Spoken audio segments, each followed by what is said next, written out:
بسم الله الرحمن الرحيم. السلام عليكم.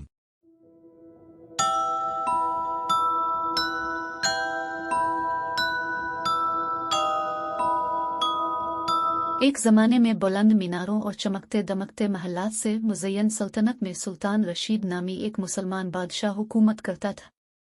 सुल्तान रशीद सिर्फ एक बादशाह ही नहीं था, वो हिकमत का एक मीनार था। अपनी फ़हमो फ़िरासत के लिए दूर दूर तक मशहूर था। सुल्तान रशीद को अपने वालिद के बेवक्त इंतकाल के बाद कम उम्री में तख्त विरासत में मिला। अपनी जवानी के बावजूद उसने अपने बरसों से ज़्यादा हिकमत का मुज़ाहिरा किया। इसका दरबार अक्ल और रोशन ख्याली का मरकज़ था, जो दूर दराज के आलिमों, फ़लसफ़ियों और मुफ़क्रीन को राग़िब करता था। सुल्तान रशीद को अलग अलग करने वाली एक ख़ासियत उनकी ज़िंदगी के तमाम शुबों से मशवरे को गौर से सुनने की सलाहियत थी। उनका मानना था कि दानिशमंदी आम लोगों की सरगोशियों में इतनी ही पाई जाती है जितनी के दानिश्वर की बातों में।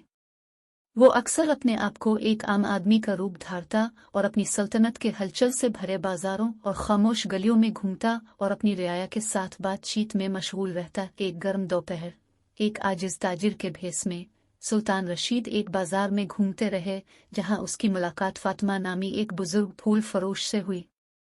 जब वो बातचीत कर रहे थे, फातिमा ने बढ़ते हुए टैक्सों के बारे में अपनी परेशानियों का इजहार किया, जिसने गरीबों पर बोझ डाला।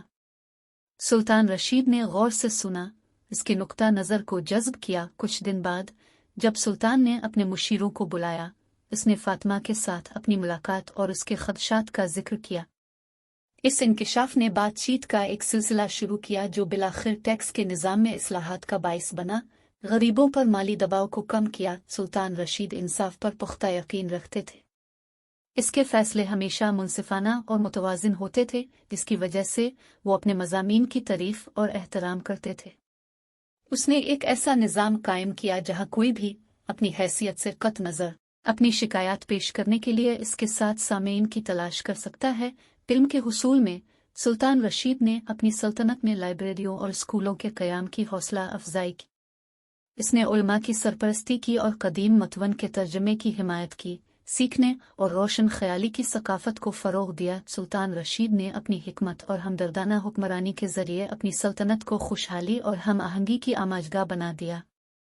इसके दौर हुकूमत को न सिर्फ इसकी खुशहाली के लिए याद किया जाता था, बल्कि इसने उन लोगों की ज़िंदगियों पर जो इसने खिदमत की थी, इसके तब्दीली के असरात के लिए भी याद किया जाता था।